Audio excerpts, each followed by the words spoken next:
all set. Okay, we'll call the meeting to order at 7:04 p.m. and do a roll call. We got Tom, we got Robert Christman. Oh, here's Jim and Robin too. Pardon me? Jim and Robin are coming in as well. Oh, they are? Okay. We got Taylor. We have Judy Schmidt, Ryan, Dan Shribner, Jim Sharp, and Robin are with us. And we have guests, Karen, if I mess up your name, let me know, Tareen, and Colin Liu from GeoCove. If you're ready to go, Karen, we can do that first. If not, then we'll just proceed. Just to save time, we'll get on to some of the other items on our agenda. I'll tell you what, I can show you more if I don't mind waiting and sort of just hanging out and seeing if we can get the access to the VPN. I can show you some pretty cool stuff without it, but it'd be better with it, so I don't mind waiting, and if that's all right with you. Okay with you, Tom? Okay by me. It's your show. Yeah, okay. Well, we'll just quickly go through some of these items. Did anybody have a chance, or did everybody have a chance to take a look at the meeting minutes sent out before the call? Yep. It looked okay to me. I didn't see anything that needed to be changed. Right, I agree. But I can make a motion to accept the minutes. We have a second? I'll second. Okay. All in favor? Yay.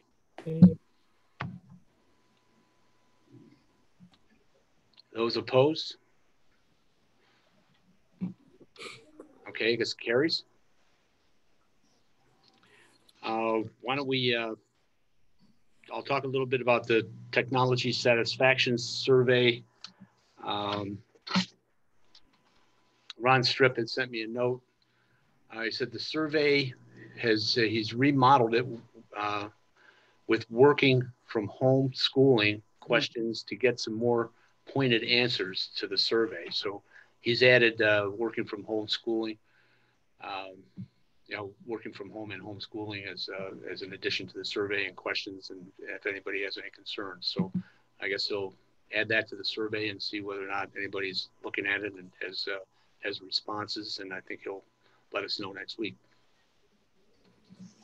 He can, if he wants to, let me know too, if there's specifically the school ones, because we do have like the Khajiits for people who can't afford strong enough broadband.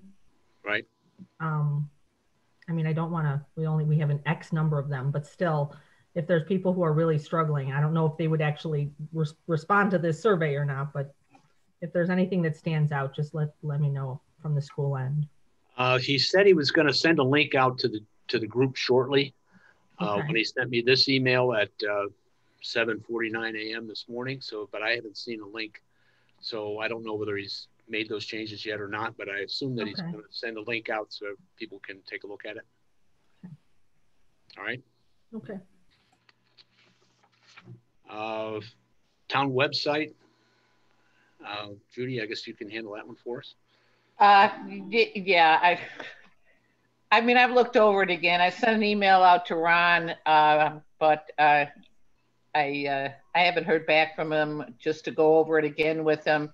I think one thing we have to do is we should probably reach out to the various departments and see what kind of functionality or features that they would like to see in the website that aren't there yet, or that they might use that they think would, would be a good idea to put there. So if Tom, maybe if you could, or one of us could, we could send an email out to them, contact them and see what they kind of response we get from them. And and perhaps the other advisory boards too, just give them a heads up that we're looking at this also. So, and hopefully we'll get everything put together and we can make get something together for the next meeting. I mean, either that or we have to get in touch with Revise and see how we would go on a year-to-year basis instead of a 5-year. I don't want to re-up for 5 years if we plan on doing this. So Judy, I can pull the contract. They usually have provisions that they. Okay. Well, once the contract expires, they convert to. Yeah, I just want to make sure that they don't. Well, maybe that's just month to month. Maybe it's just a maintenance thing. I really don't know what it would be, but if can look into that too. I'll look at that. Okay, and plus the email out to the departments. Yeah, Judy, after we spoke earlier, I did chat with Councilman Marston a little bit. He actually told me that he's been on them about getting their electronic stuff up and running, the building permits and stuff like that. And he expects that they're going to have a plan for him by the end of next week as far as what it is. So I told him to make sure he keeps me in the loop with that, because we're doing this and now's not the time to bring in another service to do it, frankly. But I think I agree. I think the tone of our email should probably be, hey guys, we're in the process of putting out an RFP for the website. What types of features or capabilities do you think you need for your department? And give them the option to chime in if there's something specifically that they need. So.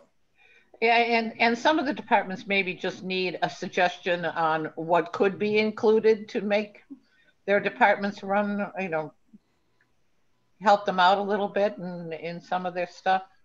I'm not, singling any one of them out, just saying there's things that have to be done in all different departments. So, and that's about all there is right now. If anybody else wants to take a look at the RFP I sent out, and I like the one that the sample one I sent out to you. So I think it covers all the bases and then some of what we want to get done. And we can modify it a little bit, but I looked it over again over the last couple of days, and I think, and I looked at the website that they finally got out of it too. So. So that might be a good idea if you get a chance to go to that website that I sent you. That's it. Hey, do you recall when you sent that? So for everybody to take another look in their email. I think I sent it probably maybe in October. Okay. It wasn't just something you just recently sent. No, it was a previous one. All right. Yeah. I mean, I can resend it if somebody wants to RFP. I mean, I have a copy. I don't know if anybody else needs it. I sent it in September. September? Yeah, it's been a while. That's why I didn't know if you had sent something else. Yeah, it was September 19th. I sent it. Yeah. I think that's it. No, it was later than that. Sorry, I'll have to look. I'm trying to find in my emails. That's okay. maybe it'd be best just to refresh it. Send it out to the team again. Yeah, I found it from October 15th, but yeah, just resend it and it'll pop to the top of our inboxes. Okay. Okay, I will. All right. Well, we have a couple other bullet points, 3 other bullet points under this website heading here, but if anybody else has any comments on the other 3, I know we're going to kind of talk a little bit about online permitting, I think, through this GeoCove conversation. So is there anything else that anybody has to add on the other bullet points? I'm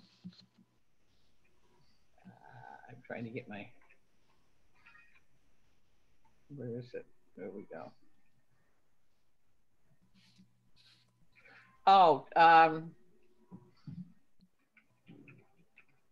yeah, nothing else. The IT report, we discussed that pretty much last time. I don't know if there's anything we need to do, we need to address it or not. So. Yeah, I think we were potentially going to have conversations with Tanwan, the IT director. You're right. Yeah, Jim, were you going to do that, or who was going? Not The you. recommendation That was was, yeah, town me and the and board. John. Yeah. Okay. I just want to make sure that we get in compliance or whatever they said that we weren't doing correctly or whatever. So that might have some financial ramifications behind it if we don't. Yeah. So.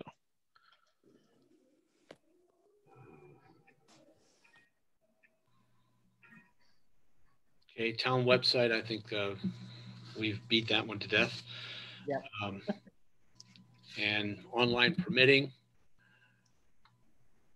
We'll follow up on that when we talk about the geocode. Is that okay, Tom? Or do you have any other comments on that one? No, just what I said earlier, and I don't know, honestly, I don't know if the building department's plan that Pete was discussing is in any way related with GeoCove. Karen, maybe you do, but they are, that was what Pete told me. I am so sorry. We just got in, so I was multi-phoning, but could you repeat that? I'm sorry. I spoke with Councilman Marston. I know you've been working with the building department, right? They're one of the ones who are using the GIS. I think we're trying to get started with them, but mainly it's been utilities. Okay.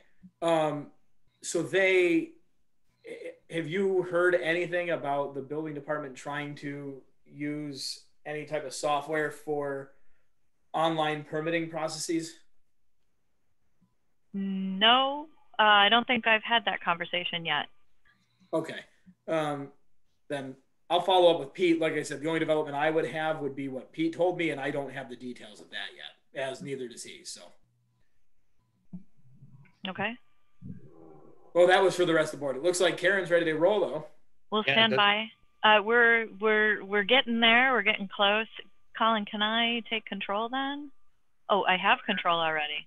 Oh, look at that. The power of technology. Thank you so much, Colin. I will let you know if I need you. Okay. Yes, I'm going to try to drive. Excellent. So I apologize if this is a little laggy because Colin and I are obviously in two different places and I'm driving his computer at the moment, but we are very excited to be here with you today. Do you want me to kind of introduce myself? What do you know so far, I guess? Help me kind of back up and introduce myself. Are you aware of what we're doing at all with the GIS stuff for the town? I think it'd be best to introduce yourself and talk about it. All right, well, let's do that. Let's start at the beginning. So my name is Karen Tureen, and I'm a GIS geek. We're a small business. We're located in Amherst. I run GeoCove. We've been in business since 2006. I came over to GeoCove from a company called Esri. In the US especially, they kind of almost have a monopoly on GIS software. The GIS software that the town of Grand Island has been using for some time is Esri based. It's all Esri software.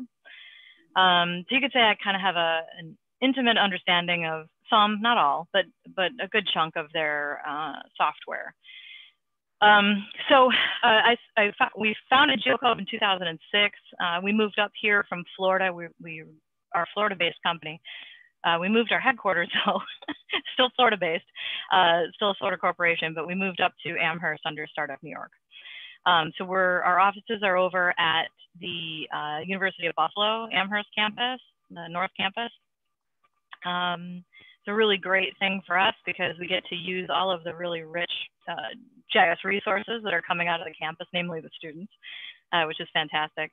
But it gives us an opportunity to for me to move home from here and then kind of grow up into this area. There's a lot going on in Florida. And I think that it's about time that this area isn't kind of left out. There's some stuff going on in New York City, but we wanted to upgrade kind of locally here. So that's what we're doing. We started working with the town of Grand Island. I think it's been a couple of years now.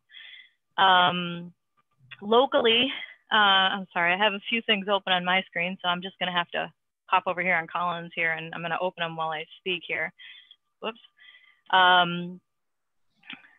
Oh, Colin, nothing autofills for me on your computer. Can you open up the Tonawanda portal for me while I'm going through this? Locally, we work with the town of Tonawanda. That was one of our first in the area. So probably around 2015 when I first moved up, we started working with them. They're not the only ones. So we've done some work for Erie County, Monroe County, the city of Rochester, Livingston County, Yates County, Buffalo Sewer Authority, we're doing some work for. So we're ramping up our local clientele, but absolutely consider the town of Grand Island one of our, you have a special place in our heart because you were one of our earlier adopters, or you were one of the clients we worked with earlier. So what we're looking at here, and I'm going to pop back over to your portal first. So this is the new portal that we stood up for the town of Grand Island. GIS, I understand that you guys are the technical advisory group for the town. If I refer to GIS, am I going to leave anyone out for knowing what GIS is? Are you all familiar with GIS, geospatial software? Mapping, kind of, right? So when I talk to some folks, right, it's really about tying the database to the map and giving us a lot more spatial intelligence than what just a static map would offer us, right? Often for local government, it's about understanding the cleanest and easiest ROI to prove is with the utilities, right? So they have a lot of stuff going on. Not all of it is real easy to find, especially underground water, wastewater, stormwater. So being able to locate their assets in the snow quickly, to be able to find valves to turn them off if there's a pipe break, having a map at their fingertips when they're out in the field, being able to show the last time that a hydrant was exercised, or hydrants that work or don't work, and then being able to share that information in real time to, say, the fire department. Those types of things provide a really immediate impact back to not only cost savings because of, and we know that this is true in Grand Island and it's true with all of our customers, but when you don't have access to that real-time data, there's a lot of trips back and forth to the office to pull up the map and see what's going on and then go back to the field, right? So the big thing about this GIS portal is that what we're trying to do is take all of those static maps and that rich data set that you guys have started working on a bunch of years ago and make that more accessible. We're kicking it up into the next level here. So we're looking at the Grand Island new GIS portal. Now I'm logged in. You can see my name on the upper right, and I'm just going to slide my little picture thing out of the way here. Okay. So now the general public is not going to see that, and I'll log out in a second and kind of show you what the public would see. But because I'm logged in, I do have extra content that's available to me in my map gallery that I'm looking at right here below that. So you'll see that I have some options already right on the front page of things that I'm able to access. We were able to land Town of Grand Island some free licensing for 6 months when COVID first started kicking up, and it just expired. So I guess it wasn't when it first started picking up. There was a few months there, but we just expired it now. But what that enabled us to do was have free licensing, free logins for a bunch of users. I forgot how many we had, but it was more than we actually ended up using. And a lot of storage credits, if you will. And we were able to throw together just some, just to make Esri happy that, yeah, we're doing COVID stuff. All we did with your COVID resources really is that we repointed folks to the Erie County dashboard and to a world dashboard for the COVID maps. But we also took some of the data that we already had available to us from Grand Island, like the bike trails and government facilities, and we just threw them on a map real quick to say, hey, here's our facilities. So if I open this, and this is, you know, one of the publicly available apps, I can go in, and now I have a really quick web application that I can see where the town facilities are. If I'm on a desktop, I can tap on it. If I'm on my phone, I can tap on it, and I can start to get more information about those features. So I can see that I have, if this is my location, because I'm using my phone, right, I would have a GPS location on the island probably. I could get at information about the trails and get, oh, that trail's not open yet, it's a proposed bikeway, right? Or I could go down to information about, you know, the parks and recreation that's near there. So it looks like there's some Love Road backland. I'm not even sure what I'm drilling into, but it's a vacant parcel, mostly wooded. So I'm able to access more information about those. And we thought, hey, you know, you guys have boat launches and bike trails and stuff. Let's just go ahead and throw something out there to appease the COVID, you know, free licensing guidelines. But that can be repurposed and reused and enhanced, you know, as we move along in the process. So that's one of the very quick apps that we created. This app is mobile friendly or mobile responsive.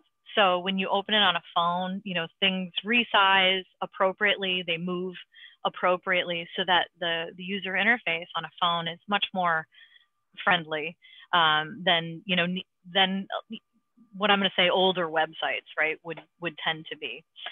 So it does have some intelligence in there to be, you know, a little bit responsive when folks are using it on their phones, because we assume something like this probably would be, you know, once the public gets a hold of some of your public apps, you know, 90-something% of them are really probably going to be accessed by a phone or a tablet, not usually desktop. Okay, so because I'm logged in, I also have access to some more things. And I mentioned that, you know, the utilities are usually the first, you know, big win in terms of ROI when implementing and sort of enhancing the GIS for an organization or for a government agencies. And so we've done a couple things for water and sewer. And I think they're pretty happy with it. We haven't heard a lot back since we kind of started rolling things out, but we can see that they're actively in there. So for me, that's, you know, that's the ticket, right? We can go to their last logins, and usually it's daily, especially on the water side. So let's take a look at a couple of these. So the Grand Island Break History app. This app that we did part of it as sort of a demo before we even started working with the town. And then we sort of finished it and put it into your organization once we started working with you guys. But what we did is we converted some really old Excel spreadsheets that had breaks on them, and we put them into a map. And I'm going to give it a second because there's an awful lot of data in that map, and I'm hoping that it's taken a second to load and it's going to come up. Nope, there we go. Okay. So what you're seeing there is all of the breaks that over time, and I don't remember off the top of my head when the starting point is, but so these are water main breaks. They're not sewer or storm, but these are all the water main breaks. And what this type of rich data set allows us to do is, first of all, see the hotspots, right? But also be able to take that data set and do some analysis with it. And that's the kind of place we want to move Grand Island to. Is the first couple steps are about getting the data sort of organized and making sure that it's shared appropriately, or, you know, either internally or externally. But then the second and third steps are more about analysis. So let's take a look at our break history. And over the past 5 years, what pipe materials have most frequently had issues, right? And where are they? Are there hot spots that, you know, out of all of our PVC pipes that were installed, you know, 20 years ago, is there certain neighborhoods or certain, you know, a certain subdivision that's really a hot spot for these pipe breaks, right? So the guys might have kind of a feeling for where these things are happening, but to be able to run that analysis and through the GIS can be a very rich, very powerful message and documentation for planning purposes, you know, for where the next projects really need to be identified and targeted. So that's one thing. So now the guys in the field, not only do they have this historic data, but now they need to move forward and be able to collect those pipe breaks. So we did something. Colin, do you have Collector open by any chance? I have a question before you go ahead, please. And looking at that last map, I'm looking at Staley Road, for instance, you know, running down toward West River. Let me go back. The water line has been replaced on that road. So what are we looking at with all those breaks? Is it identified that the breaks that you're looking at in history, that water line has been replaced, and do you kind of clean that up to show that there hasn't been any recent breaks, or how does that work? Yeah, so the you're doing my sales pitch for me. The data, when we brought it over, it didn't have a lot of intelligence on it, so it did not understand what pipe it was tied to, right? So moving forward, any new pipe breaks that the guys are logging are tied to the pipe. So when the pipe is replaced, or typically, usually they're abandoned in place and a new pipe is laid, the breaks will follow along with the pipe. So they do have some work there to identify where new pipes have been placed, and then we need to clean up those breaks, because obviously the pipe break history does not apply just exactly as you mentioned to the new pipes. So moving forward, they should be in good shape for that, but there is going to be some cleanup that, you know, that Grand Island does have to help us with in terms of, you know, being able to identify where these things are and getting those cleaned up, because there was not a link for us in the table. It would seem that if you were including old history, that it might skew the priority of where you look at working Absolutely. on your next project. Absolutely, yeah, yep. Yes, you're totally correct, and exactly, it definitely has to happen, especially because while there are some areas that will experience, because of corrosive soil, and can you tell part of my job at Esri was on the utilities team, right? But because of the corrosive soil, you know, even new pipes, it will still be a hot spot, right? And that's when they start targeting, okay, we've really got to change materials and things. But the break history really is one thing that should be tied directly to the asset itself. And when it's replaced, the break histories should either be archived or be abandoned and placed or removed, just because it absolutely will skew reports in the future once you do start doing analysis.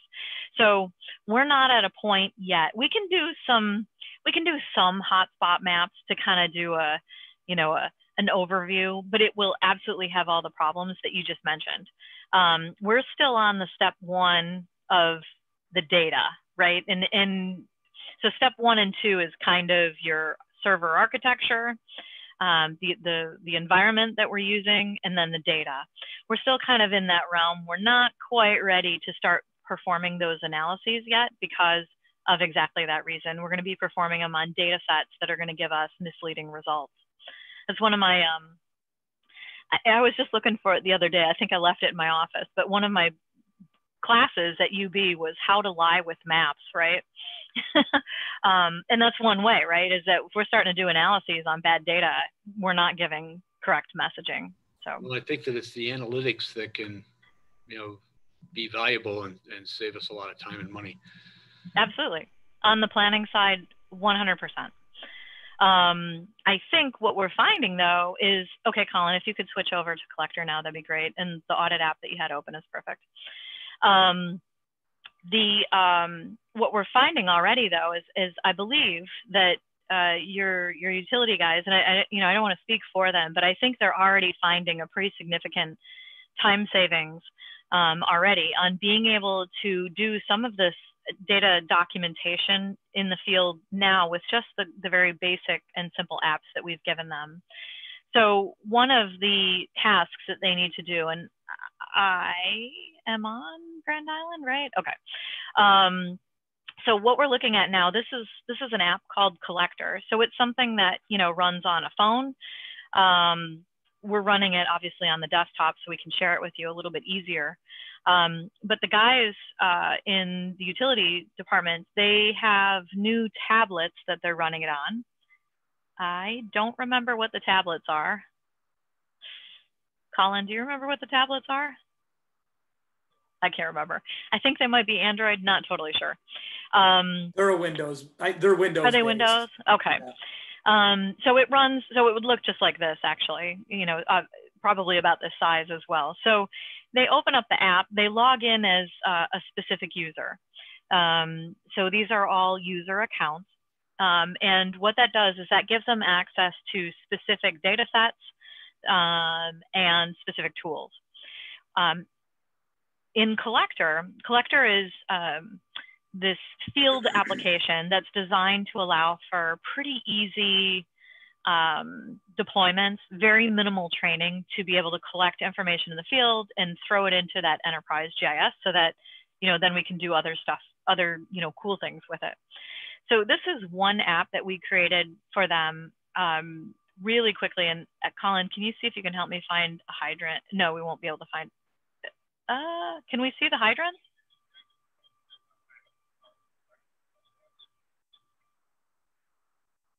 Should be able to. One of my old houses is right there, so if you're in the right place. So I was about to say, you're right down the street from me. Yeah, Keep going. That's really funny. Am I stalking you guys now? Maybe I do know where you are. Okay, so Colin is saying that on the demo, it would be a lot easier for me to just do it in the web map. But so I'll switch back over in a second, but I just want to show you all they're doing. And this is, the whole idea is that it's fat finger friendly. Say that a couple times fast, but we don't want them typing a lot in the field. That's one of my big pet peeves. I've been building field apps for Esri for a long time. Don't anybody ask how long. And I'm 5 feet tall. I hate typing in the field. I have little bitty fingers. I hate it. My guys that I would go out with, the linemen for the electric side, or my valve guys on the water side, they're not like 5 feet tall. These guys sometimes they're not little guys, and you give them this little thing and tell them to type on it, forget it, right? So it's a lot of touch screen enabled tools. So I can tap that I want to add one. I could tap. We're going to just pretend that there's a hydrant right there on the corner. It uses my GPS location if I'm out in the field, right? So it would put it right where I'm standing, and then I could slide it over a little if I needed to. But a lot of these things,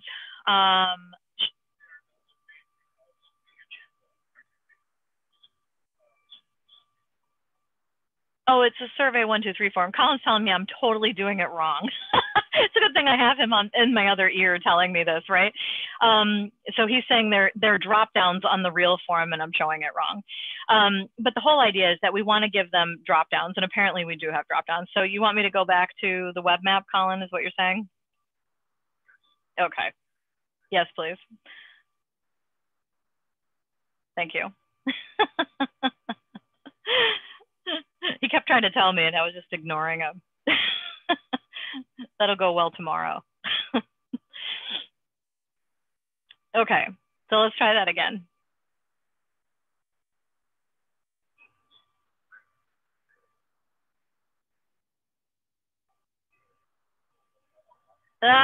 Okay, well, we'll go to a different one. Okay, so Colin, can you just show me the break? Can you just open the Break app for me, web map? So these are all of the items that we've created as Colin is kind of scrolling through the screen that we've created for sewer and water. So we talked about breaks. We have an app for doing the valve audits and the hydrant audits. So these are things that the guys have to do annually, right? Like they have some requirements to be testing these things. A lot of my work was in Florida and California with water. So I learned something new, that they have to put the hydrants to bed for the winter. I'd never heard that before. But as they're doing that, right, they're working with the assembly of the hydrant. So they're touching the valves, they might be lubricating it, they might be swapping out some parts, and all of that information, instead of them scratching it down somewhere on a piece of paper and then having to go give it to Justin and Justin having to type it up and keep this log, now they're able to just use this tablet, tap on the map to add the point, use a couple drop downs and throw in their work history and open and sort of, it's not opening a ticket, it's performing basically a maintenance log. Now, all of that information is going back to, at the moment, back to your enterprise database. Your enterprise database is on the Grand Island infrastructure. It's on a server somewhere. I'm not totally sure where it is. I'm always remoting to it. It is managed by Lynx Technologies, I think is their name. And that's why I could not get and show you this without getting the VPN. One of the things that I'm going to sort of push them towards is sharing that securely, so that we can do things like, with the appropriate logins, actually be able to get to the data off of the network. That will make things a little bit easier for folks to be able to get to, I think. If they don't have VPN on their phone, for example, if a manager needs to see something quickly, he won't be able to see it. Okay, so can we add a new, so I'm just gonna click on the edit button here, and I'm gonna add a new break history. Now I'm gonna add this, you know, I grew up over here in Tonawanda, so I'm gonna go add it somewhere over near my dad's house. But this is kind of an idea of the drop downs, right? So just by tapping in the controls, it will always open up these drop downs if we have the information built for within the design to sort of allow those drop downs. Another aspect that we're kind of talking about with the folks is that we really would like to guide the town towards standardizing the format of the data so that it's using more of a standard GIS format now. What was put in originally tends to align more closely with CAD data. So there's things like, you know, line types and thicknesses, but it doesn't give us that rich data set, the rich database, I should say, behind the features. So what I want to be able to do in your data, which I can do in Tonawanda, and what I might do is pull up Tonawanda here in a second, is I can say how many feet or how many miles of PVC pipe do I have, right? How many miles of PVC pipe do I have that was installed before 2000? Right now, we can't do that with the data yet on the town of Grand Island because the data sets don't contain those attributes and those extra database type of fields. Colin's just really quickly, he's opening the form for inputting the data for the valve audits. This looks like this is when they're out checking on the valve. So again, just really quick, sometimes drop down, sometimes just check boxes to say, because on a condition, of course, it could be more than one thing, right? It could be leaning and broken, or the nut could be rounded.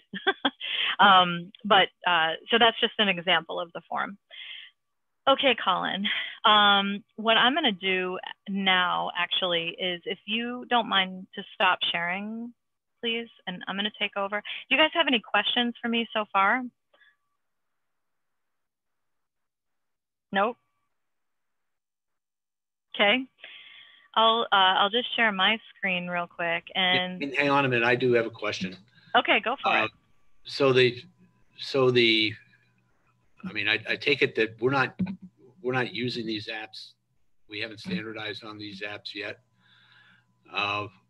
Wouldn't the data that you're requesting for the input in the app drive standardization for the information that's being provided, or when you ask us to standardize the information of how we want some data on the inspection forms, which would be the input, and then we want some data on the assets themselves. So the assets themselves in a what's the right word? A robust data model, robust GIS model. My pipe, if I'm looking at a pipe, it should know its material, its diameter, its install date, things like that are static. And then we're building input forms off of that. So inspections typically are the input forms. And the inspections are typically like, what's the condition?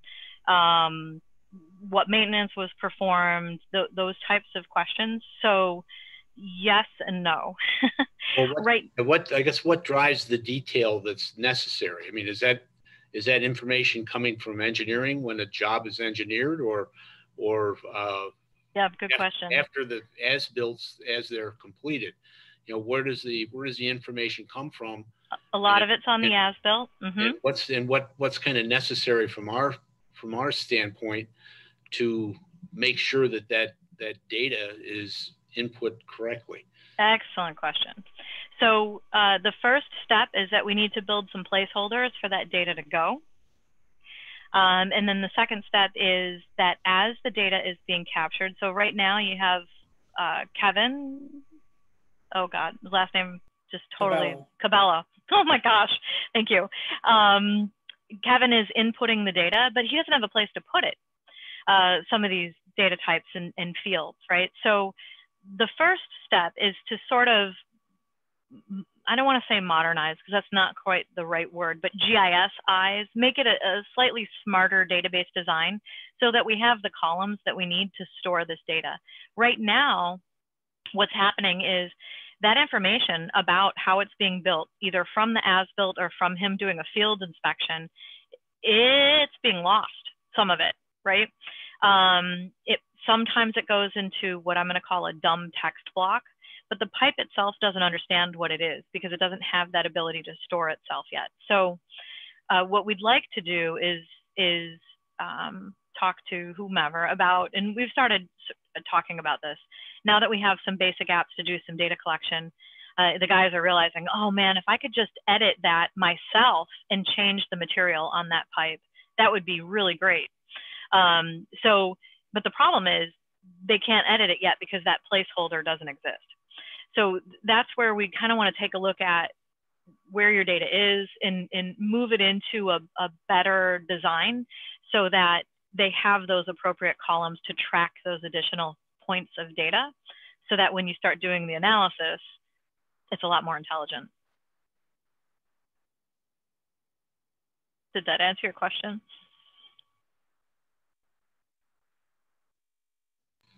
Yeah, that's good. I had to unmute myself. Yeah, gotcha. I appreciate it. Thank you. No problem. I think in my own mind, I'm thinking it needs to be driven by the department heads that are responsible for the data that are going in, and you need to work closely with those folks to make sure that everybody's on the same page. Absolutely. Yep. There's the good news is that so my job at Esri for some time was actually working with a whole mess of utilities. Water and wastewater was my sort of baby. And we came up with sort of a standardized database design that should meet at least 80% of what most water and wastewater utilities need to be collecting, managing, understanding about their assets.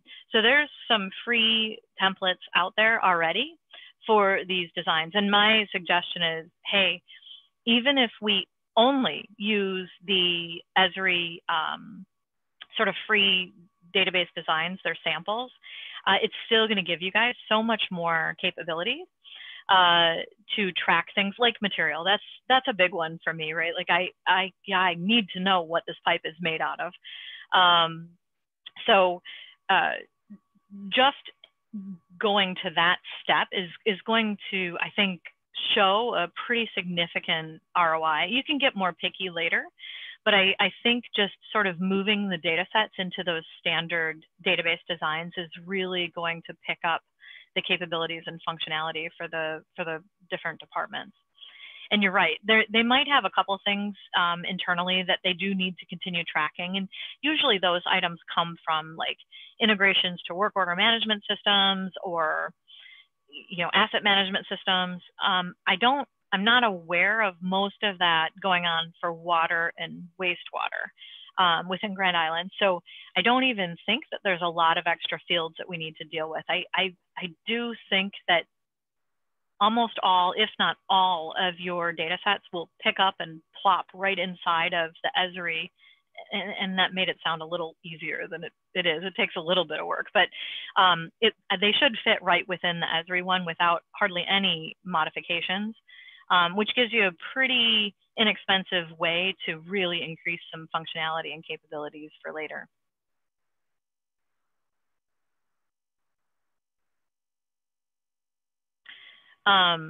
You guys have any more questions for me?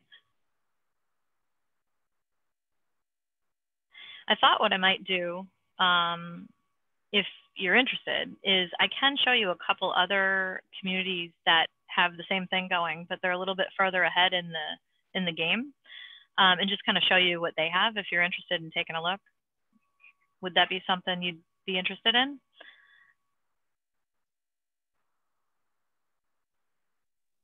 Yeah, I think it'd be good to see. Okay. All right. I gotta stop myself, and I'm so scared that people can't break in because I get excited and I go on a roll and I don't stop. Okay, so the town of Tonawanda, as I mentioned, is one of our clients, and we've been working with them for, I don't know, a year or two, maybe longer than the town of Grand Island. So they've got a couple years on you. So what I'm looking at right now, I'm not signed in to their portal. So this is the content that they have available just to the general public. So I do want you guys to keep that in mind that, you know, some data, so all the utility data that we just saw is absolutely protected, is not shared publicly. It's not accessible publicly. This is Tonawanda's public data here. So they have a tree inventory. They did this thing with Buff State where Buff State went out and GPSed all the trees. Pretty neat.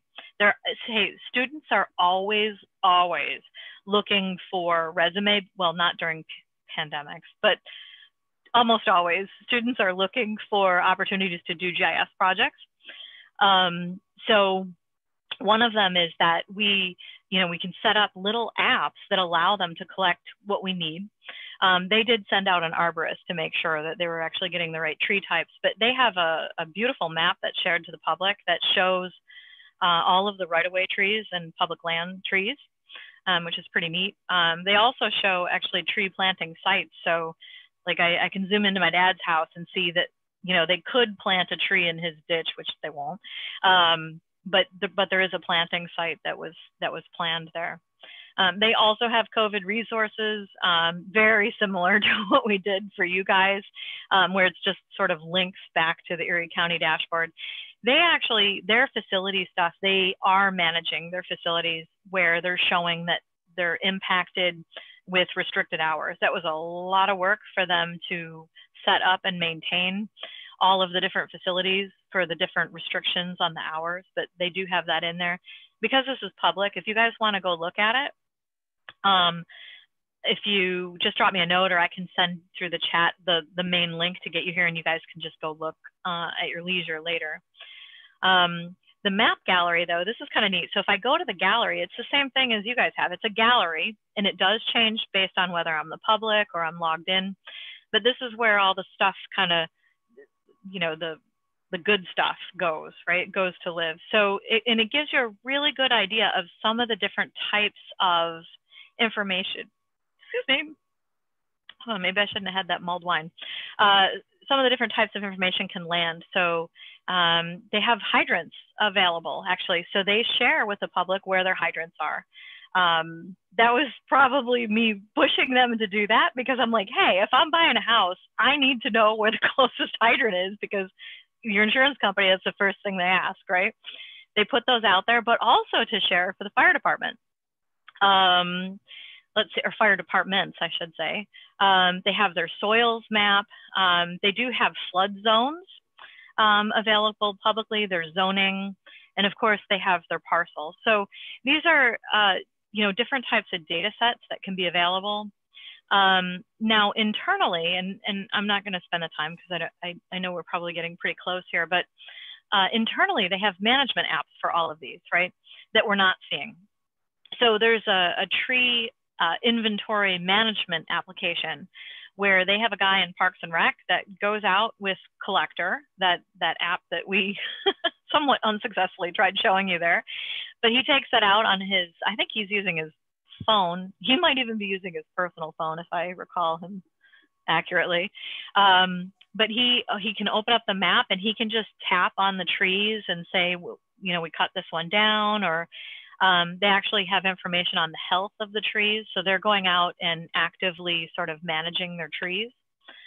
And another thing that I was going to mention that they are actively, we're actively sort of in the design phase of is street lighting. I don't really know exactly where Grand Island is and if you guys are purchasing your streetlights or not, but Tonawanda is one of the many that is purchasing their streetlights so that they're managing themselves.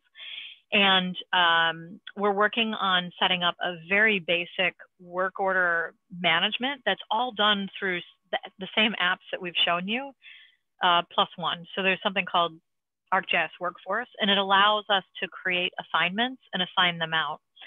And they believe that they're going to use that with their contractors. And then the contractors would be using the same types of apps and maps to actually update, you know, if they replace a street light, if they replace the street light, or they're installing some smart city, you know, like Wi-Fi things on the tops of the poles. So there, you know, all of these pieces of assets are all coming into the GIS so that we can see them, we can manage them, we can share them with contractors, with engineering firms that might have projects.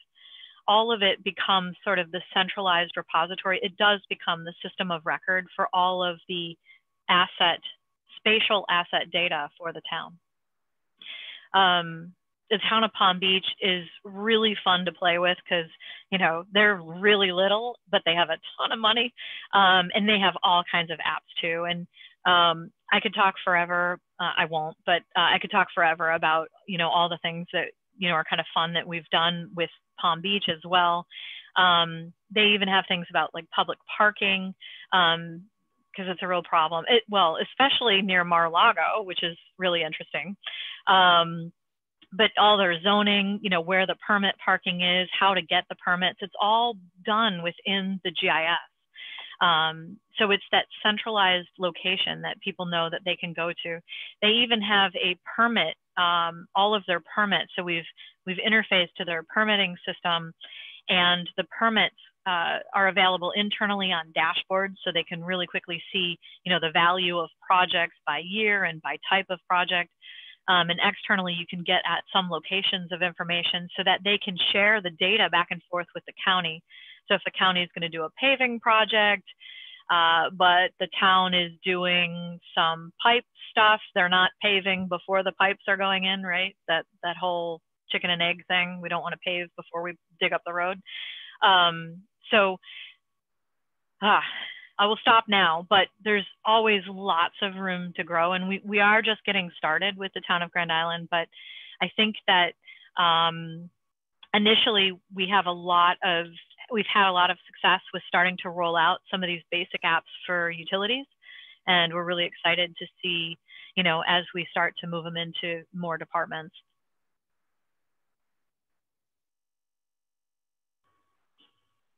I'm putting Tom to sleep. Oh, it's been one Sorry, of those Tom. days.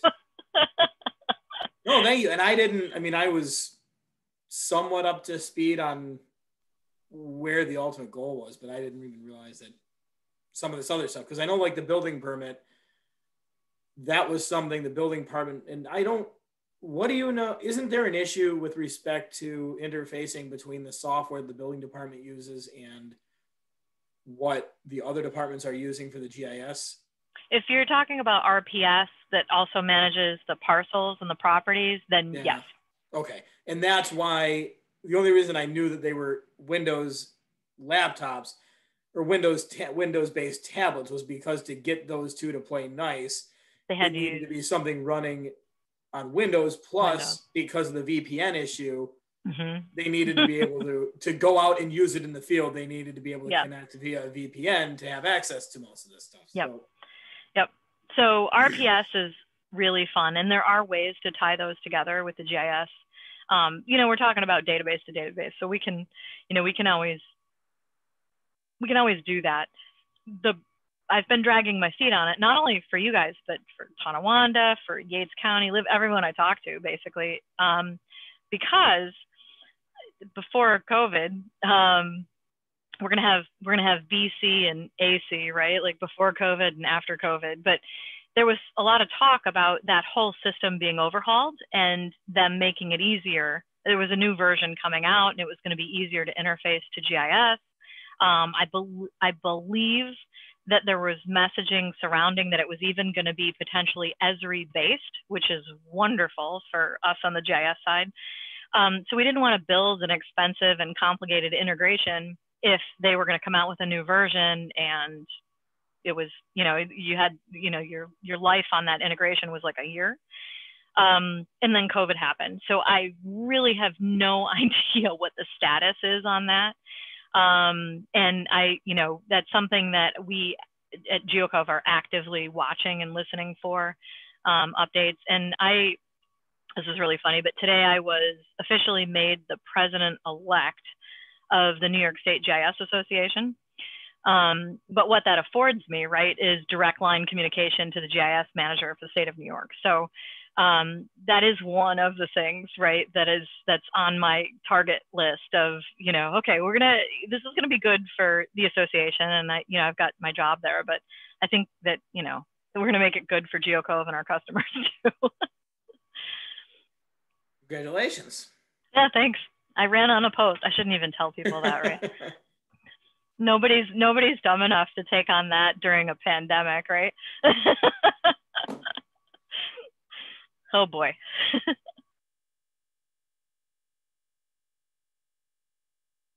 Anybody else have questions or comments for Karen? No, I think my only thing, I know you mentioned the VPN and all that stuff. If we move this into a cloud solution, it would certainly increase the accessibility of it from something other than a tablet. So, with everyone who's going to use this being as mobile as they are, it might be a good idea to keep it in the cloud, opposed to. Is your hat Groot? No, it's Mickey Mouse. Oh, I thought I had the same hat. It says I am Groot on it. Okay. Oh, so we can do both. So Grand Island, and we can do both for accessibility. So the part that's hitting us is that we are locked behind the firewall. If we punch a hole, we just need permission. It's definitely technically possible, and we've pushed it through with everyone else. But we can punch a hole in the firewall, and we can have your server, your enterprise GIS server, be able to feed through, reverse proxies and all the other fun things that we need to do to make the data safe, and feed the cloud so we don't have to be on VPN. The ArcGIS Online organization is already in the cloud. We can put the data in the cloud, but it does make things like integration for RPS a little more difficult, right? And there is a cost to that. So we've been sort of balancing this, do we go full in the cloud and drop the maintenance on your server? Or do we punch a hole in the firewall and just let your server out and really use the full power of the server? Because right now, you're paying a decent chunk of money for the server, and it's really very, very limited as to how much it can support. the second step of that, though, is that the server licensing right now is for work group. It is a smaller license. And if we are going to stay on the server, then we have to talk about expanding that into the enterprise license, which there's a lift, but then that gives us, you know, as many services and connections as we need. And then we don't have the cost of storing data in the cloud. So pros and cons to both of it, but we can get there with accessibility without necessarily putting all the data in the cloud. That's good info. And Tom, we said Lynx is running, maintaining the server right now. Yeah, Server I'm assuming itself. it's the one that's it's in the break room at Town Hall. Oh, great. It's not underneath a coffee pot. Please tell me it's not. May as well be. So that server is, and I was just talking to Jen on the town board this morning and sort of, you know, subtly reminding, but the Esri software on that server is the last, in fact, I think it's now the last passed. So it's not supported anymore by Esri. We've got to get that software upgraded, which means that the server has to be upgraded as well, because now it needs, you know, it's not going to work with the older operating system. We're going to have to upgrade, you know, databases and things. So, So this could be a perfect pivot to move things to the cloud where they maybe should be. Absolutely could be. You hear what I'm it saying? absolutely could be. It absolutely could be. So, and that's, we did start having that. Is Jim Sharp on? I thought I heard his name. He was. Did he leave? But I don't see I him here talked too now. much. All right, fine. So I was going to just give him credit. Jim So said he may be back, but he had something else he had to go to. he had to jump off. Yeah. He had to go eat dinner. So when we first started working with the town, it was with Jim there, and he absolutely started the conversation about moving to the cloud. So we have had some conversations about it. If you'd like me to put together like a little, you know, a couple slides on, you know, pros and cons and what it takes, I'd be happy to do that. And, you know, I can send it over to you guys, or I might even have something that I've done for the board. I can't remember. Yeah, personally, any software as a service, just the maintenance alone is enough to say put it in the cloud, because I don't want to manage that server. As long as your cloud meets all compliance and security audits that we need to meet for the state, for the town, for the county, I don't It does see why not. accept HIPAA. There's a couple extra things you have to do for HIPAA, Okay. right? So if you start putting your law enforcement stuff in there, Right. got to be careful. But they're working on that HIPAA certification, and there are things you can do with like encrypting tunnels and things, right, that I think need to happen. But for the HIPAA compliance, but it does meet an awful lot of those. The ArcGIS Online Cloud, I'm pretty sure is Amazon. So what am I saying? Colin, are you still there? Yeah, it runs on the Amazon cloud. You guys are just I a think container so. within it. Yeah. Yeah. So I think it's Amazon. I don't think it's Microsoft, the Azure. I'm pretty sure they went full on with the It was cheaper at the time. AWS. Is it all AWS? Yeah. Okay. So, yeah, so it's, you know, so it's scalable.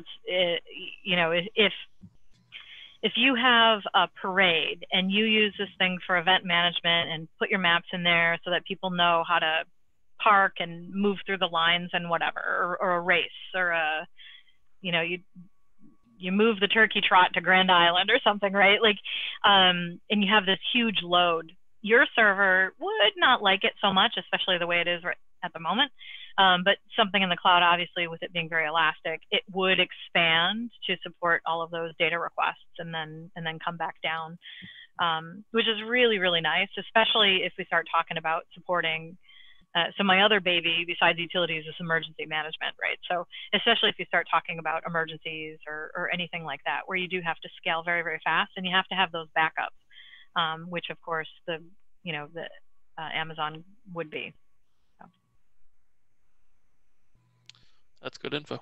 So if you're thinking about that, we should now it is exactly the time that we should be talking about that. I would just like to highlight that the further we get with building apps and things on the server, the more that would have to be moved. Not necessarily rebuilt, but moved and retuned and rehooked up to the new services and things, right? So do we don't gain wait too long. any? No, do we gain any additional intelligence if we move it to the cloud with some maybe greater analytics than what we're getting right now from the servers application itself?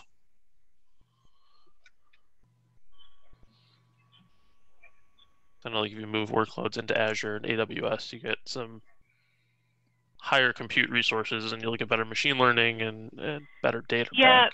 You know, the analytics is there are built-in analytics within ArcGIS Online in the cloud environment, but the majority of the analytics, believe it or not, is probably going to be done on the desktop still. And you can use not the desktop that Kevin uses now. He is going to have to get trained in the new one.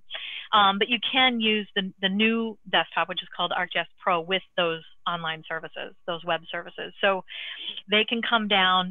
In fact, my GIS analyst, Melissa, she's frequently editing through, in fact, BSA, so we're doing like map updates for BSA for their sewer lines. We do all their utility updates for them, and she's editing completely through the cloud using ArcGIS Online. So, you know, she's running it at her house, wherever, and using the services through her desktop software to do analytics and data editing that way, because it's a more powerful environment, especially when you're doing lots of data editing or complicated analyses. But some of the basic analysis is absolutely available through the web, and it would give access to that basic analysis to a lot more people if you wanted, right? So instead of only being able to do hotspots with that one guy that has desktop, right, now you can open up and somebody doing some planning can do hotspot analysis, right? Or maybe the utility themselves wants, you know, maybe Justin or somebody over there wants to do some hotspot stuff. So yeah, I think I don't want to take up too much of everyone's time. I think this would be worth having a conversation with the other departments, Tom, and just kind of pulling everyone together to make sure we're meeting all the needs before we do an upgrade on this thing, and put too much data in it. That'd be a pain. Yeah, I don't.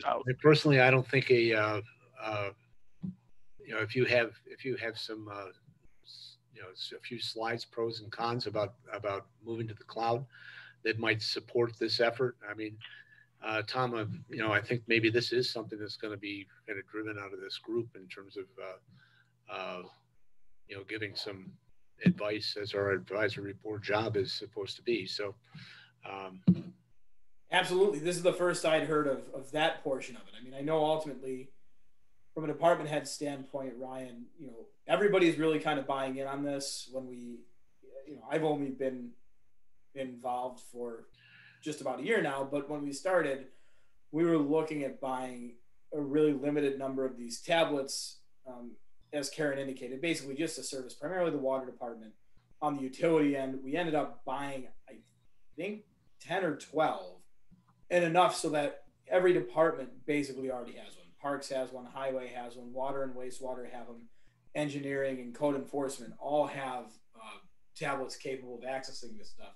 And that's kind of part of why, Karen, I think we're trying, correct me if I'm wrong, Karen, but I think it's to the point where we're perhaps ahead of what the schedule was going to be, because they realize how useful this resource can be and they were eager to get it moving. So if that's going to be, if the next step to really getting this rolling is to either upgrade the server or to switch to the cloud, and that's the time to make the decision, then we definitely should get to having that conversation. So. It kind of sounds like we're getting to that point right now, so it's a discussion I think we need to have.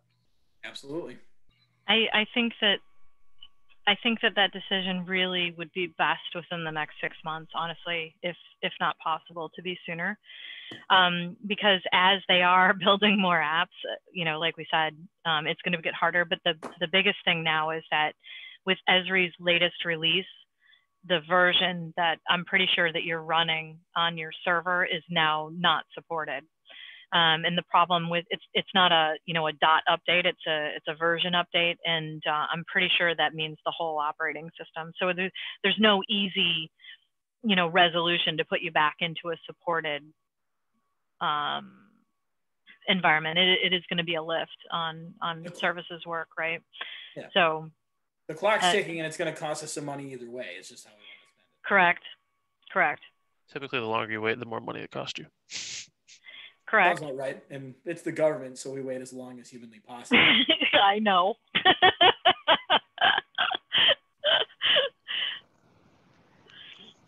Hey Karen, really quick, I know just talking data, do you guys have a SOC 2, at least a type 1 attestation for how you keep the data safe on your end? I will need to look into, I think you're talking about the ArcGIS Online hosted environment. Yeah. So I would have to look into that, and that's way above my head. So I'll need to probably pull in Colin, and we can get you some of the specs on what they do meet. It's all within, I can send you some links, but they have that pretty well documented, so we can pull that out. I don't know off the top of my head. Okay, yeah, I figured if you were talking, everything but HIPAA, you had it, but just no, for your I'm own record. intimately familiar with HIPAA because of COVID, right? And I do a lot of emergency management, and that's the the flavor that we always have to throw around. But I can definitely get you the links for any of the more specific certifications that they have. Can I send that to Tom? I have Tom's email. If I send that to Tom, can you distribute that for me? Absolutely. Okay.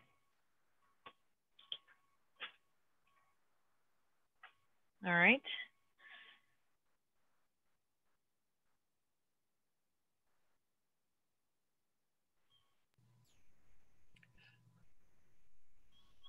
This has been a great discussion. I appreciate you coming on with us today. Yes. No thanks, problem. Karen, and thanks, Colin, if he's still around. Yeah, I think he's silent. No problem. I'm here. He says no problem. I'm here. Thanks, guys. No problem. So let us know. I'll get a couple slides for you, and if you want me to, rejoin a meeting real quick and walk you through them, just let me know, and we can absolutely do that. But I do want to. You guys have made some really great forward progress. We were able to take advantage of that free licensing and do some cool things, and I want to keep that momentum going for you if I can, just to kind of get you caught up a little bit. So it's good stuff. Hey, one more question then. Mm-hmm. You mentioned the free licensing at the beginning of the call, Mm-hmm. and that free ride has basically run out.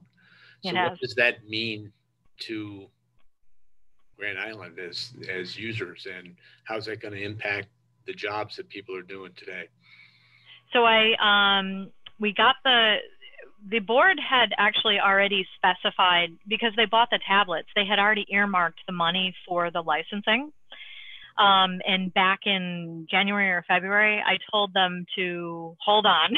I told them don't buy them because I can get you free licensing for 6 months. So basically what we did is, even though they had it already approved and ready to go, we just kicked the can 6 months down the road.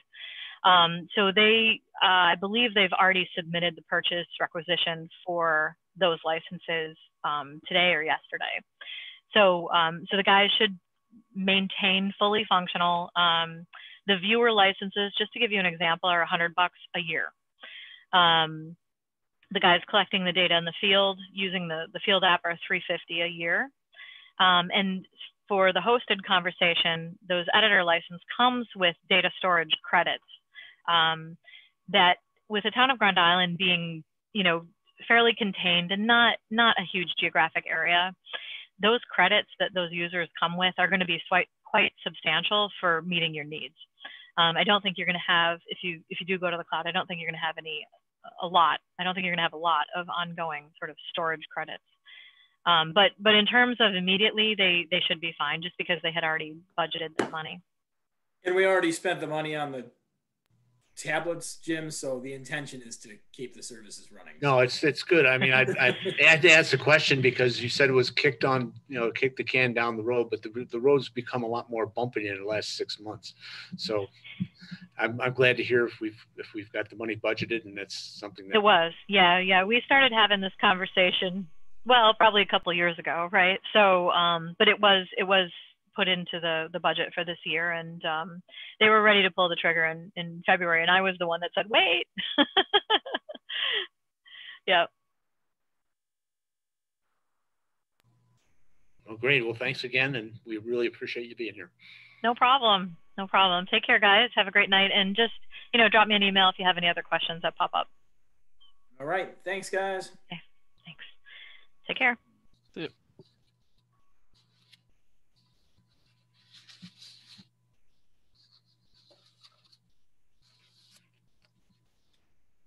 All right. Good discussion. Thanks for that, Tom. It was educational. You got it, but I'll give the credit to Councilwoman Daney who set that up. So. Okay. All right. Well, our next up on the agenda is some of the broadband issues that we've had on the list for a while. School board, I don't imagine if there's much more going on with that right now. No. I think primarily to cover this in the green light, first light issue is piggybacking off what I said earlier. Now that they're coming into the area, there's been a lot of posts lately as far as that technology survey. Judy, you can probably chime in on this, and those of you that are on the two Grand Island Facebook pages, but there's been a lot of complaining about internet outages over the last, probably since like Thanksgiving. It's been bad, and there's a couple of people who every time it pops up, somebody says, oh, go to Greenlight and sign up. And I try to chime in and say, yeah, frankly, at the end of the day, if we want to get them here, letting them know that there's a group of people really waiting for something else can't hurt, because we've got a limited number of residents here. And, from a cost benefit standpoint, any company that's going to come and invest here is going to want to have an idea that they're going to get some return on that investment. Quick question. Do we have, I think this was asked the last meeting, do we have a Spectrum contact for our Grand Island account? I do. I can get the name. Yeah, because if we can pull that, our residents are calling in with issues, and just find out the number of issues and whether or not they're actual outages versus my router's in my basement, I'm in my attic, and I have a weak signal. These were people who were complaining about like internet being down for periods of hours or days, not I'm just getting, it's dropping and the stuff like that could be more. Well, yeah, when you're using it as much as people are now, it becomes much more aggravating when something is lost. So. Oh yeah.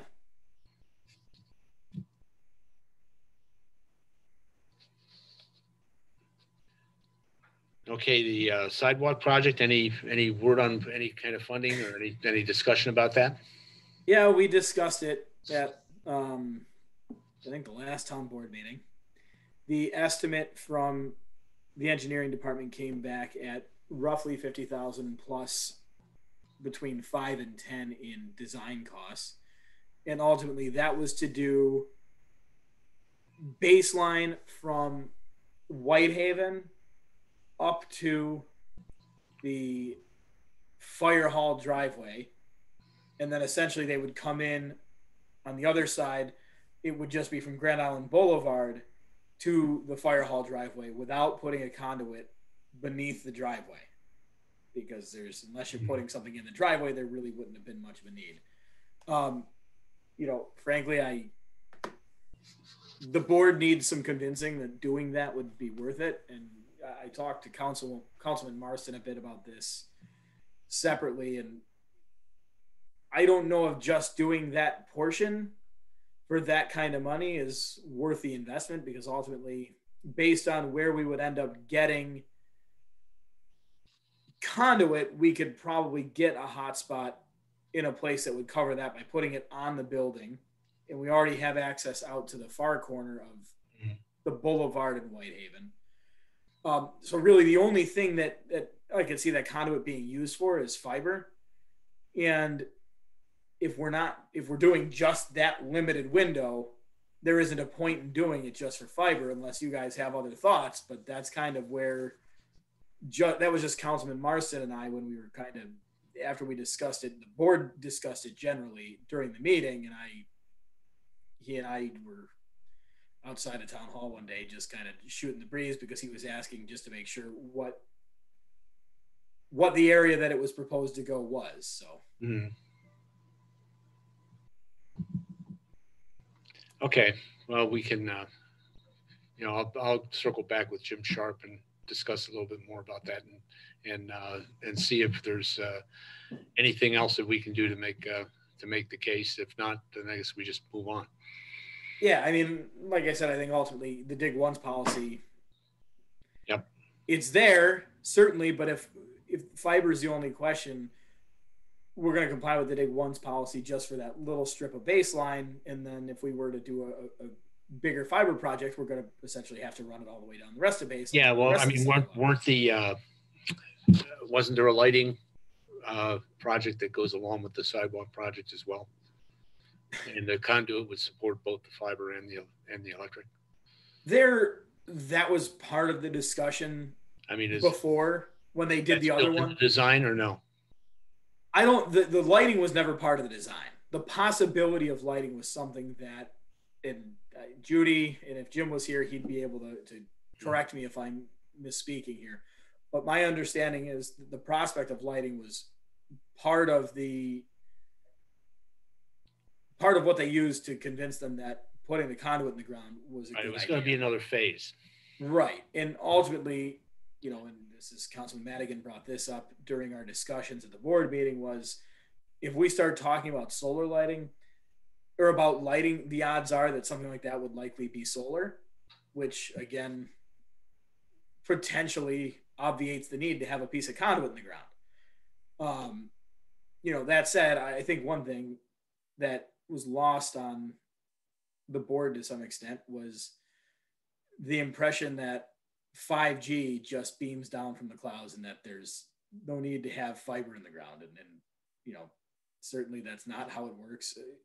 Essentially, one councilman said that we don't need to put a Wi-Fi, that we don't need anything there to connect Wi-Fi, because once they just go throw a 5G antenna up, problem solved. And, we need to have conduit in the ground and fiber running to the 5G antennas, or they're not going to be all that useful. So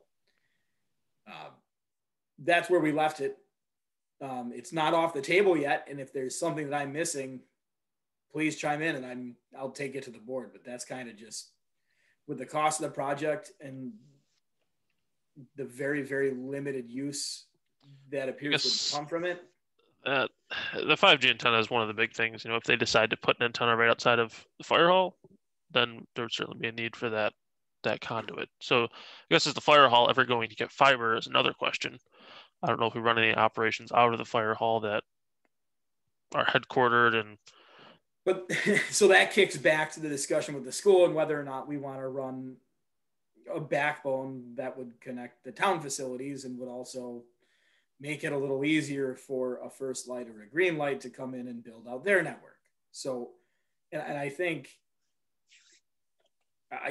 we can, with the prospect of a First Light or a Green Light or some other provider really taking an interest in coming here, I really would like to renew that issue with the town board and with the school board, because I think that if now that they're really in the Western New York area, they're starting to build out, it's not so much of a let's throw $400,000 into building this fiber network and pray that somebody comes and uses it. There's more of a possibility that these companies are going to come in and be involved. Now that they're really in the area, that they're starting to build out networks, I think it's an easier sell to say, let's put it in, it'll get them here. It helps every Islander to have another choice other than Spectrum or, more or less dial up with respect to their internet connectivity. So, and, Councilman Marson, he told me Grand Island Boulevard, and I don't know if any of you have heard this, he said Grand Island Boulevard is a disaster. He said his service at his shop, there's days that he's had to go in at like 3 a.m. to process payments for his business because the internet connectivity can be so poor during the day when everybody's there. So yeah, I've not heard that, but it wouldn't surprise me. Like I said, I don't know that Grand Island was ever built out infrastructure-wise to handle the capacity it's getting right now. But if we can get that Spectrum contact, maybe get some higher level eyes on it, opposed to someone calling in customer service. Oh, we'll send someone out for a week straight. I think that's going to be a big case. And then if we want to throw around the First Light competition, if you will, as an alternate, maybe that'll get some leverage behind it, but it's certainly needed, especially if you're going in at 3 in the morning to process payments. I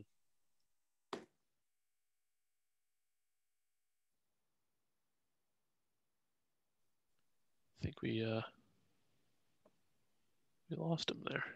Oh, I'm still here. No, we lost Jim though. Jim, yeah. See, damn connectivity issues. Probably. Yeah, like I said, last meeting I mentioned it. I've had Spectrum at my house days straight now. Oh, we got Dan. One of the first things I did when I moved over there was we had them come out and they replaced the line. Yep, they replaced everything from the outside of the house in, but that box in the backyard. Yeah, there's something between. I guarantee it. But mine, yeah, it was terrible. Yeah. Mine it never closed, and every time I went by with a lawnmower, there'd be a swarm of bees coming at me. Leaning and yep.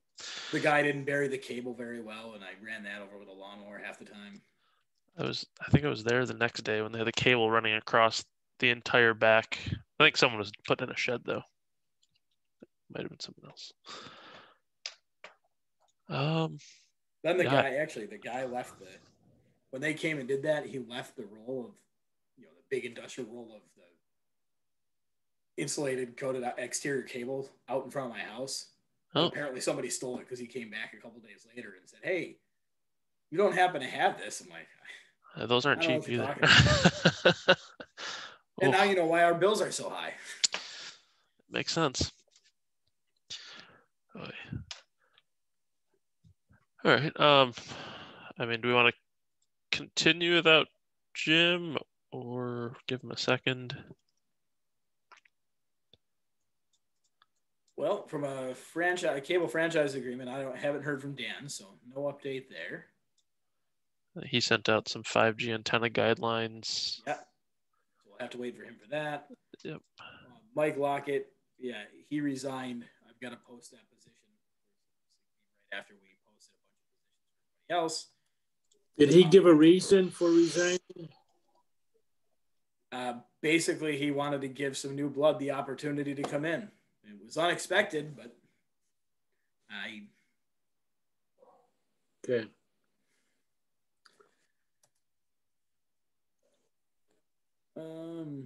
Two things in the parking lot.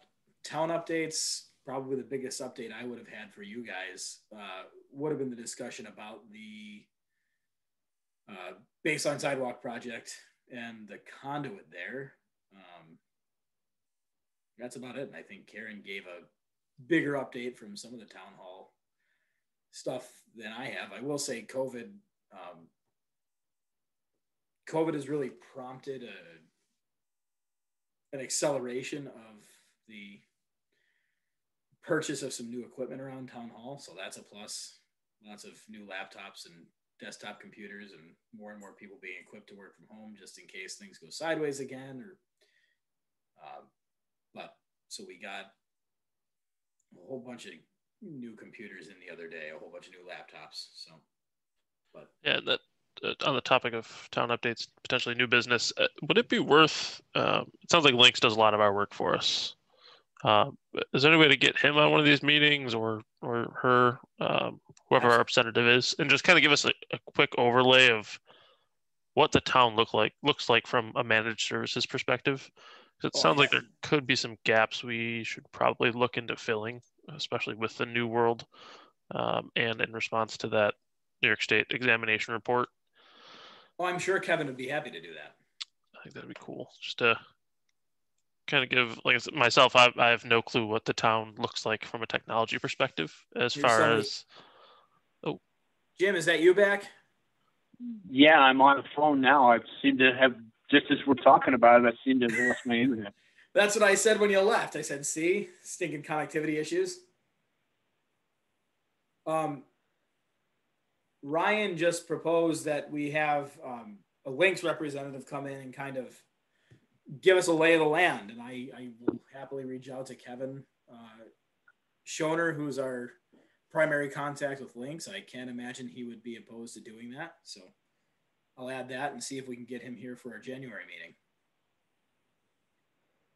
All right, that works good for me. Cool.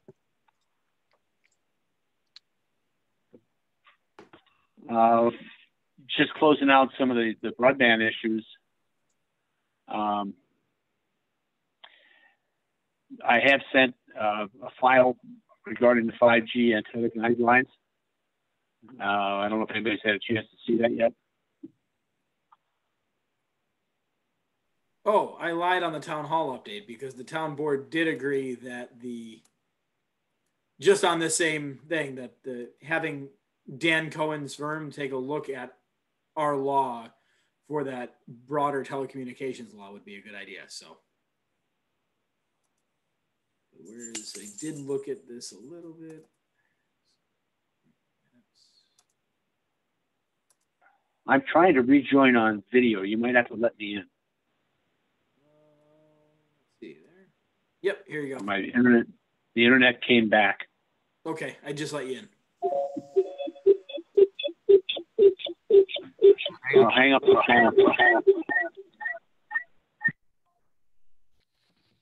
There we go. Okay, Jim's back. Okay, 5G antenna guidelines. I did provide some recommendation. I don't know if you've had a chance. Oops.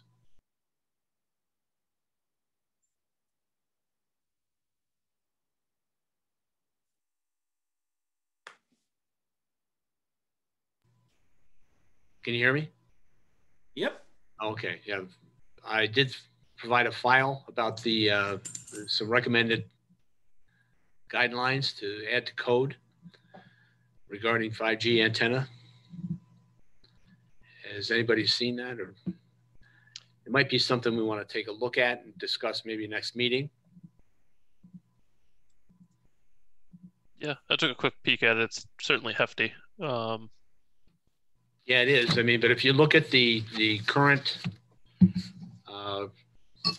tower code that we have, it's good. It's very good, but it doesn't really touch on small wave cell sites. And with the you know, what's coming down the road here with 5G, I think that it's best recommended that you know, we put something into our town code to provide the guidelines. And it was it Dan Cohen, I think, from last week's call. Yep. I know he offered some free support. I did put that on the last town board agenda, and they agreed to do that, to have Dan take a look at our law and go from there. So I will reach out to him with that. No, that's great. I mean, this, you know, what I provided was pretty much gleaned out of the document that you had provided before from Cheektowaga. You know, I added a few things, but not much.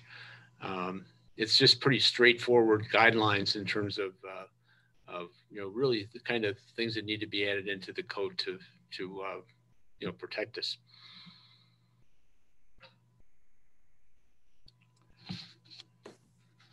So unless there's any other questions on that, go on to Spectrum Cable franchise. Anything else going on with that? No development on that one. Okay. And then new business of Mike Lockett resigned as of November 20th. He sent us an email and said that he's got some, you know, personal things that he wants to take care of, and he's decided to leave this to the younger folks that are willing to continue on with this technology board. So he decided to leave, and he will be missed. He's been a real good contributor over the years. Yeah, I think he goes way back to almost the beginning with negotiating all the cable contracts and everything. Yeah, I think he's an original contributor. Yeah. So you have his email, wish him well, wish him a happy holidays. But, I think he's just decided that, he's got some other things he'd like to do. I think he's been on such a long time. He was there for the first discussions on the Spectrum cable Yeah, he was. contract.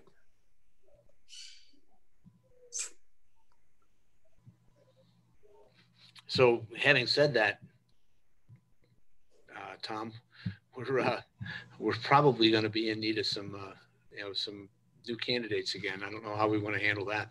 So I'll bring it to the town board. We'll post it same as last time, and I will, once we get some resumes in, I'll contact you about interviews. In the meantime, I don't know whether Taylor or Ryan, whoever was the first alternate, will go in and fill that seat until. Well, we had a discussion last week about moving Ethan to alternate. Yeah. So we can get, actually Ryan and Taylor. So Ryan and Taylor could be moved, but now is that something we can just vote on here and go forward with? Or you've got to take it to town board. So the town board will do that. Did you end up taking the move Ethan to alternate and Ryan? That'll be done the first meeting of our first board meeting of the new year. Okay. So effective January, I think 4th is our first meeting. So. Well, I guess we got to ask Taylor. Taylor, would you be okay with coming on as a full member? Yeah, I'd be fine with that. And Ryan, how about you? Sounds good to me. And then we'll end up moving Ethan into an alternate position, and we'll post for a new alternate. Ethan's membership is up the end of this year. That's the one. So that's the one that'll be in January. I've already spoken with Ethan. Okay. So in the reorg meeting, we're not going to reappoint Ethan. We'll slide We'll slide an alternate into that position, and then appoint Ethan as an alternate at the reorg meeting. But so then you're going to appoint one of the alternates to a full term? Yeah. Okay. Essentially both of them. One to the full term and one to the rest of Mike's term. Which is a full term, and it's 2026 is too. So good thing they're young. Yeah.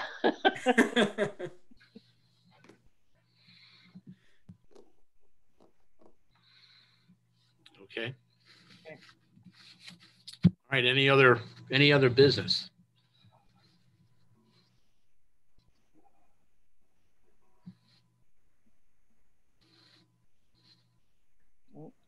Anything new? Anything new from the town? No, not much at all, which sometimes is good news. I think you were off when I kind of mentioned, COVID really helped kind of usher in a bunch of new hardware faster than we would have received it otherwise. So that's a plus. I know the server, and I think aside from the GIS, I think there could potentially be some issues with respect to the server, but all of that, and I think this goes to what Ryan suggested before as far as bringing links in and kind of letting you guys ask questions that go beyond the expertise of me or Jen or anyone on the town board, and kind of get a real lay of the land for where we're at and where we might need to go so that we can plan accordingly. Because, in a lot of ways,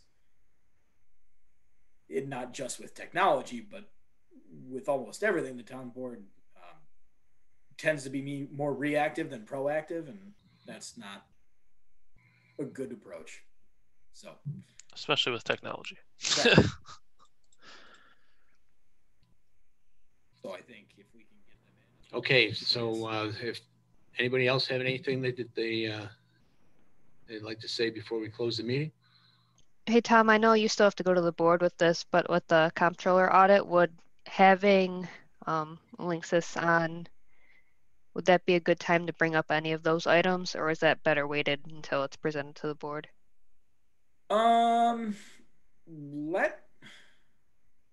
I'll get back to you on that one because some of that stuff I don't know how deep we want to dive into in something that's going to be publicly posted, but I don't really see much of a problem with it with them because ultimately they're everything. They're, to the extent we have anything, all of the IT goes through links, so that would be where it would be directed. So Just given when it was published and, so much has accelerated since that point. You never know what might be fixed already. Hopefully. Probably a lot less than you think.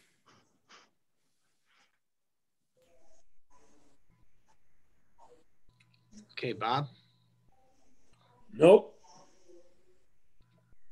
Judy? Ryan? Robin? I'm good. Dan? Robin, you got something? No, I'm good. Dan? Nope, I'm Okay, good. well, call for a motion to adjourn. So moved. All right, we got a second? I'll second. All right. Have happy holidays, everyone. Yeah. Thanks, You too. everyone. Have a great holiday. We'll see you next year. See you next year. See you next year. Bye, guys. Thank God, right?